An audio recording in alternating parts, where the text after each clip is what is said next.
You're basically saying that Jesus is God because a book says he's God. The argument for miracles is defeasible because testimony, it's more likely that the testimony is false than an actual miracle occurred. So my problem is Jesus, if he existed, was the greatest man who ever lived, but to call him God, you can't back that up by saying, look at this 2,000-year-old book.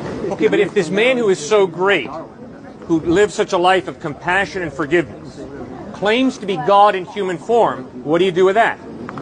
I take it with a grain of salt. Okay, but what do you, then after you take it with a grain of salt, what does that mean practically? Look, if I met Jesus and I saw him rise from the dead, then we would be talking about the possibility that he was God. But if I followed someone who was morally perfect and they told me I'm God and I'm going to rise from the dead, I'd say, that's fine, I'll believe you when I see it. Otherwise, you're the greatest man I've ever met and you've got something wrong also. There's something not up here right. Until I see it, how can I believe it?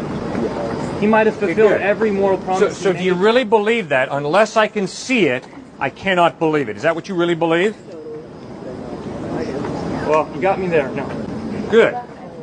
Okay, so shouldn't you be open to the possibility that human beings can at times speak the truth? So can't you be open to the possibility that Matthew, Mark, Luke, and John, and Paul and Peter, when they talked about having seen Jesus Christ risen from the dead, that possibly they were speaking the truth? Yes, but to say it's possible is not to say it's true. Okay, good. So then if it's possible that Matthew, Mark, Luke, John, Peter, James, Paul were speaking the truth when they insisted that Christ rose from the dead, don't you think it would be wise to go back and study their documents very carefully to ascertain whether they were lying or whether they were speaking the truth? Yeah, but the problem lies in the credibility of those documents. There's Good. A lot of questions. Okay, good. So start. What's your first question about the credibility of the document? Who wrote it? What was their motive? Who did they know? What were they trying to achieve? Good question. Great question. Probably pertinent. The guys who wrote it had no upside perk. The guys who wrote it were persecuted. They were martyred for their belief in Jesus. They died for it. Matthew, John were martyred. Peter was crucified upside down. Paul was beheaded. Not good perks. And yet they insisted that they had seen Jesus risen from the dead, that he was Lord. So I think the motive is pretty clear. They were convinced that he was the truth. And they died not for political power. They died not for financial gain. They died for the one they were convinced was reliable and true. And that's true, but so did Nazis for Hitler. Now here's the difference. The difference is the Nazis died for a philosophy. Matthew, John, Peter, Thomas died for what they claimed to have seen. But what makes the dead Christ risen from the dead, which means they either died for what they knew to be a lie.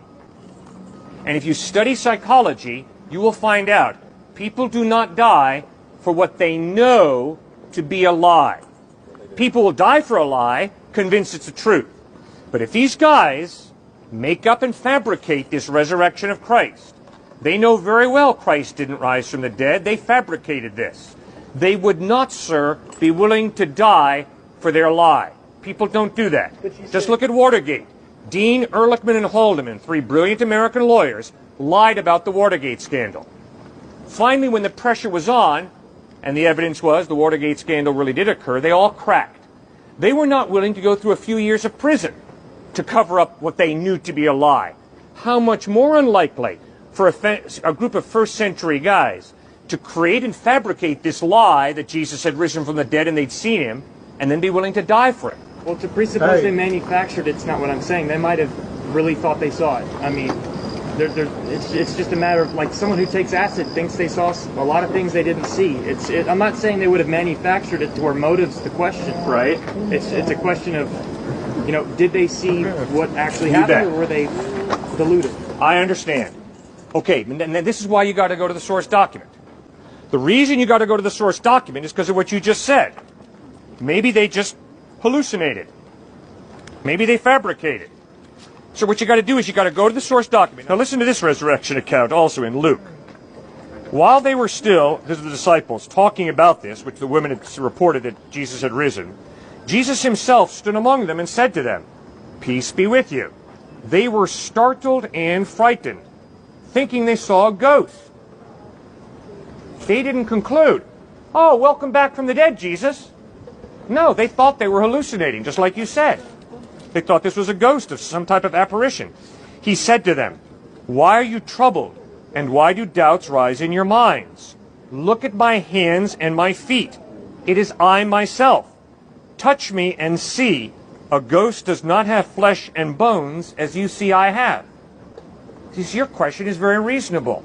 It's exactly what the disciples questioned when they saw Jesus risen. Oh no! What was in our drink? Oh no!